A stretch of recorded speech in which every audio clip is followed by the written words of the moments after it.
Hey, welcome back to Bible and Blues. We're doing episode 9 of Emerald City, and that's kind of crazy to me. First off, I mean the fact that I've been doing, I'm on my ninth episode of this. It's actually gone fairly quick. That means, ooh, I better start getting some subscribers soon. I've been doing this for 9 weeks. I'm just kidding. So, speaking of which, if you like what I'm doing here, make sure you subscribe. And down below there's this little spot. I think it's right down this area here. There's a little spot where there's a little bell there. Check on that so you can get the notifications when I upload. So do that. And if you like what I'm doing, make sure you like it. If you're interested in, if you have comments about it, I have a couple of people that like to comment on these things. I love the interaction. I love the conversation. Let's get going on it, right? Okay, so without further ado, the opening scene is the wizard has shown up at Lady Ev's castle with the gold, and he has all these these gold coins in the chests, and Lady Ev's people are very are stopping him, and her point is nope, we don't like you, we didn't like you. We are going to take your money now. Send the gold up, and they send the gold up, and a bunch of 4 or 5 chests. So the chests go up there, and because Lady Ev wants to keep the guns to protect her own kingdom, and she wants to she wants to hurt the wizard is what she wants to do.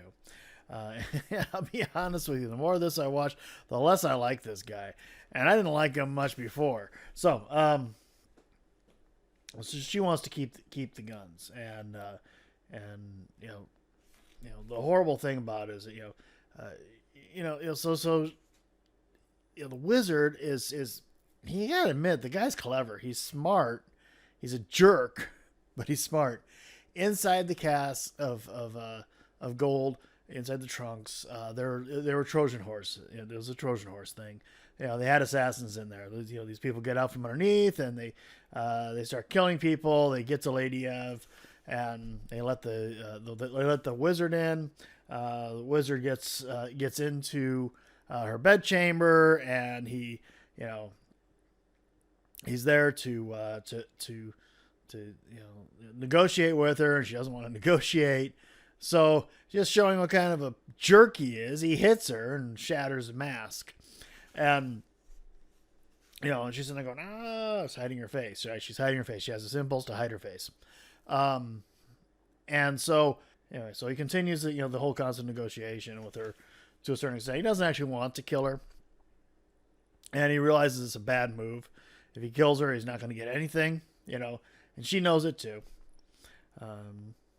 So and Jack is aware of it. Remember at the end of episode 8, he's aware of what's going on, and he runs to Jane. Okay, now Jane turns out Jane was one of the people that came originally with Frank, the wizard, and I remember because I mentioned his name again, and so she.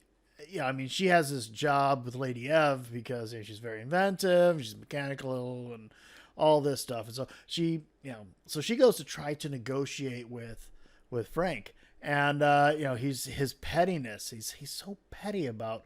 He does not want to be called Frank. Frank is his old name. His now has a future with his future is the Wizard of Oz. He doesn't recognize how petty that is, but.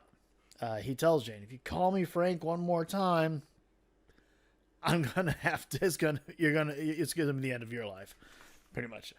So he doesn't. He's not. There's no reasoning with him. Okay, nothing's gonna work out.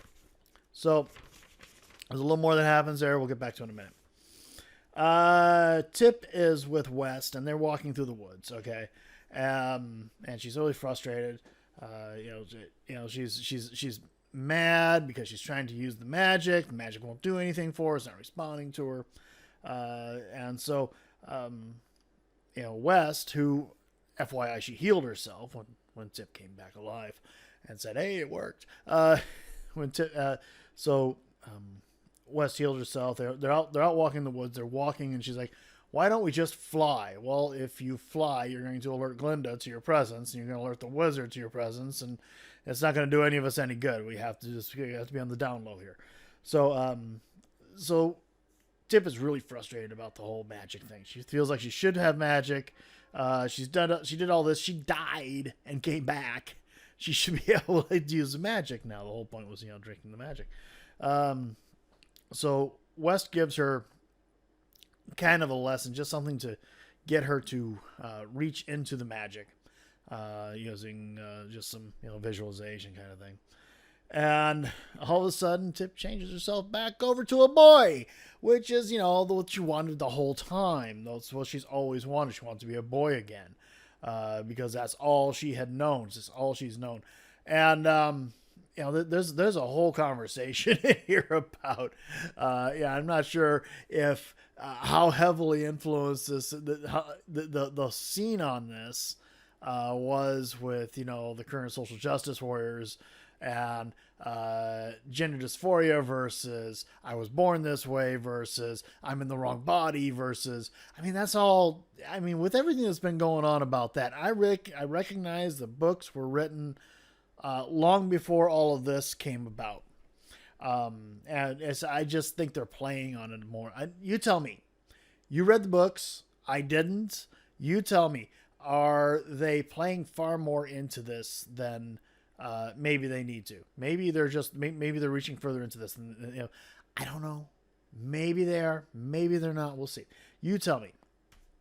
I think this season that we're in right now might have something to do with that. So she's a boy, and this throws a big monkey wrench into the works for West, because the people will follow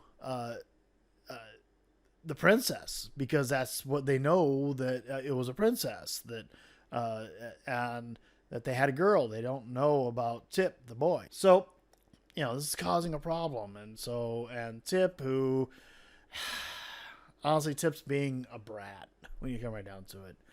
Tip, yes, this is all Tip's ever wanted. She wanted to be a boy. Now she gets to be a boy, and she's frustrated still. And West is like, no, you don't get it. If you're a boy, they're not going to follow you. They argue it out. They hash it out a little bit. West is like, fine, we'll try it your way. It's not going to work, but we're going to do it your way because otherwise I got nothing. Okay? So, so they hug it out. And they move on. Now, West went in and freed the witches that her sister East had imprisoned. Remember that whole imprisoned witches section? Okay. We're going to come back to that in a minute. Okay? Because Dorothy went back to the Munchin people. And, let's dig into what Dorothy had. Dorothy had a little bit of an odyssey. Not a huge one, but a little bit. Dorothy goes back to that farmhouse, right? Remember the farmhouse that Sylvia made turn, and they did the gimbal scene. The farmhouse is standing just fine. Structurally, the thing should just be toast. But, hey, movie logic, right? So she goes in there, everything's all topsy-turvy, and she sits down, and Toto, she leaves, she leaves Toto outside saying, guard me for a little bit. And, oh crap, Lucas is in there. Remember, Lucas was sent to kill her. And, so he's gonna kill her. That's, he does it or Glinda does it, right? So he's gonna kill her, and of course he's torn about it. And she gets away. Toto jumps in, saves her. Right? The dog jumps in, saves her, and she runs outside.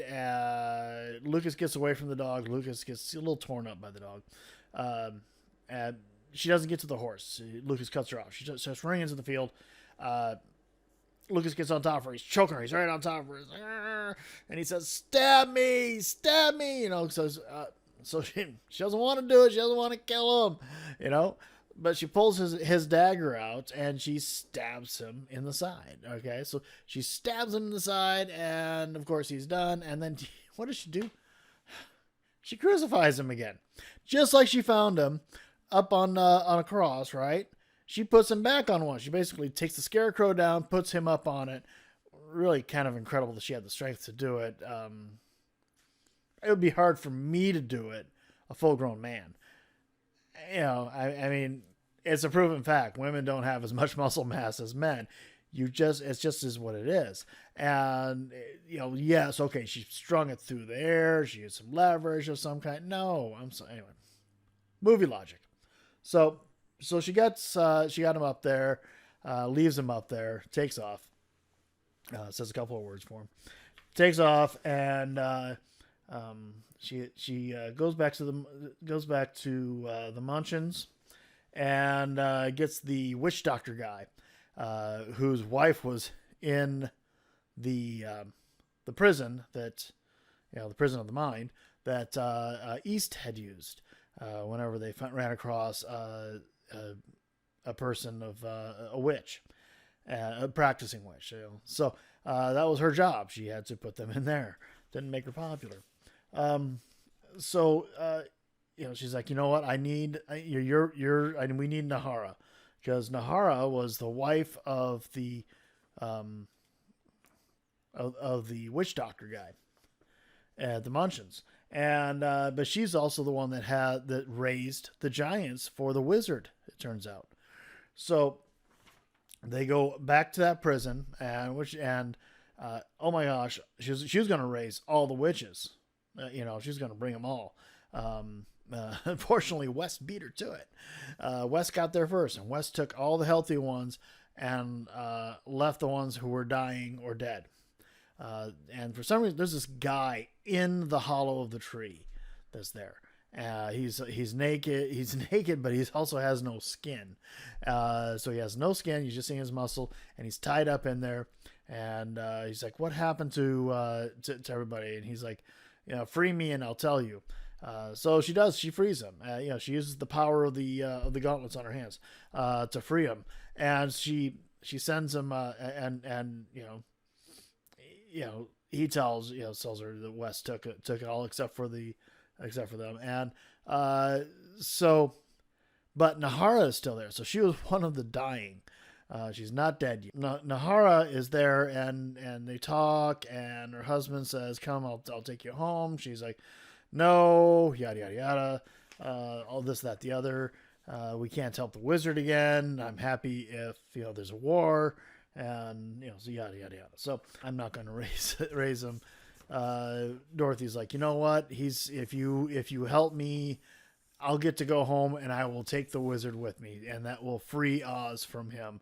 And she'll and I think that turns Nahara. Okay, so therefore, what's coming up here will make more sense. Horrible thing happens with Lady Ev, and Lady Ev is the wizard says Frank told her to get a new mask on and come tell your people that to put their weapons down. She comes out, but she's not wearing a mask at all, and she has a very, very, very, very youthful face, right? So you see her face for the first time. So Lady Ev is there, and he goes down to the balcony, and he's telling her, "Tell your people to put the guns down, and you'll get to live. If they don't, you're going to die." Her response, she stands tall. She stands tall. She says, "No, don't put your guns down. My life is forfeit for this. This is worth it. Just let things happen as they do." Then Jack shows up, and he's in an upper balcony, and he's looking down. And apparently, when he went to Jane for help, right, Jane apparently fitted one of his mechanical arm with a weapon on it, a gun. Well, she knows all about guns. She's a mechanical engineer, I believe. And so he has the gun in his hand. Now, he's never shot a gun. He doesn't know about aiming or how far off a riot can go. He has no idea how these things work. But he gives the old college try. And when a round goes off, the wizard swings Ev around, and the bullet nails her right in the temple. I think it was this side too. And he hit, of course, she's down, she's dead, she's done. Shots to the head tends to do that. Not every time, but most of the time. Let's go ahead and finish up the part about Ev. So Jax freaks out. He carries her down to Jane, saying, Jane, you can help her. You saved me. You say you can do this. And Jane's like, no, I can't. She's not alive. She's dead. And, and it's like, well, oh no. And then Jane starts doing something really strange, okay? She starts cutting Ev right around, here. And it's just the face. It's like, I'm thinking to myself, Texas Chainsaw Massacre. Remember that movie? Texas, the guy who peel the skin off the person, and everything? Yeah, so that's what's going through my head. And then I started to figure out pretty quick, well, what happened was, everybody died except for the king. Everybody died, including the daughter. So the daughter actually isn't alive. She salvaged what she could, but replaced it all with mechanical. And she pulls the face off, and it's very beautifully wrought, robotic face essentially. All gold filigree and everything is very Victorian steampunk looking. Any steampunk person would be really high on this thing. Let me tell you, they would want this in their collection. So, and in most of her masks too. So it was a really cool thing. But Jack's force freaking out. He's just, I'm gonna kill the man. So that's basically where he goes. He goes off. He grabs an axe and he's gonna go kill. Well, now bear in mind when this all went down, when he shot Ev, now all of a sudden there was no protection for the king, and most of his troops are actually off someplace else. He only had a handful of his troops there. Now he's in trouble. He's captured. So what would you do if it was your situation, your queen, where they're getting ready to do the logical thing. So they're getting ready to here's the thing. Now remember I told you Nahara and Dorothy seem to come to a resolution. Well, what happened, and you'll see this, you if you watch, you understand this makes sense. Nahara told Dorothy how to control the giants, how to activate them, and how to control them with the magic, because Dorothy has the magic now because of the gauntlets and everything. So, while they're getting ready to shoot, to execute Wizard, Dorothy comes walking up. And and behind her she has one of the giants, and freaks everybody out. And there's the wizard. He's looking at it going, oh yeah, I'm gonna live. There's my giant. Somebody saved me. So and it's Dorothy. Well, Dorothy's not gonna treat him too good because he's still a jerk. Okay, so that covers that story. Well, we got getting through a whole bunch of this. The only plot left involved to kind of wrap up on this episode is dealing with Tip and West. Now, the witches that West freed, they're not in agreement with West. Now, West thinks she's kind of acts like she's going to kind of bowl him over, but nope, not going to happen. They decide I guess they decided that she needs to be punished for what she did, for her actions that caused them to be in the situation they were in the prison, and to be there, and for her complicity with the wizard and everything that was going on. So here they tell her to shut up, and then they use magic to sew her lips shut. And then they have her floating, and it's kind of reminiscent of what West did to Dorothy in like the second or third episode. They're getting ready to basically pass sentence right there. Tip responds. Tip realizes something, and so she goes up on a rock in a high place, calls on the magic, and the magic responds and turns Tip back into a girl. And makes her look like the princess. And the hair's done. She has earrings now. the dress is much different, as much, is a princess dress. And she says, I am the queen, I am the princess. And she gives them, through the magic, the memory of what she saw when she was dying, which is when her parents were struck down. And so they know without a doubt, this is her. The witches are going to follow her, which is, good for her, because that's a whole lot of witches. That's a lot of power, so that was it. That was the episode. What did you think? I enjoyed it. I think, there's only one more episode left. We're in episode 9. I'm kind of, like I said, I'm blown away by this. We're in episode 9. Episode 10 is next week. That's the end of the season. So what did you think about it? Tell me what you thought in the comments below. Okay. You like what I'm doing here? Make sure you subscribe. Please subscribe. Like it. And also, there's that little bell there where you subscribe. It's shaped like a bell. Make sure you hit that so that you can get notifications when I upload new stuff. I upload new stuff daily. Right now, it's Bible and Blues. Okay, so it's a religious slant here. I do a Bible reading every single morning. Tomorrow is Saturday. Saturday in the AM, I'm going to be doing. I'll be doing another one. I was planning doing a live. I haven't done it yet. I just got the software downloaded. I want to say I'm going to do a live one at 9 a.m. I don't want to promise it, only because I don't know how to use the software yet. I'm going to be learning between 7:30 a.m. and 9 a.m. how to use the software. If I get it going right, I'll be doing a live Bible study in the morning. It's going to be Psalm 23. Make sure you check it out. Tell me what you think about it. Check out some of my other stuff that I have. I've actually gone through 1 through 22 so far in Psalms, so there's a whole lot of stuff. I'm naming them first words because I think the first words that we hear should have to do something with God. So it really helps. It helps me out a lot. Also, I'm working my way through a book called Rooms.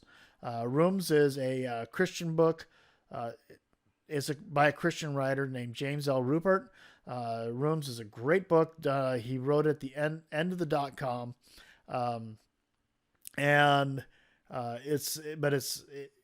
It's really a cool one, and it's kind of local to us here in the Northwest.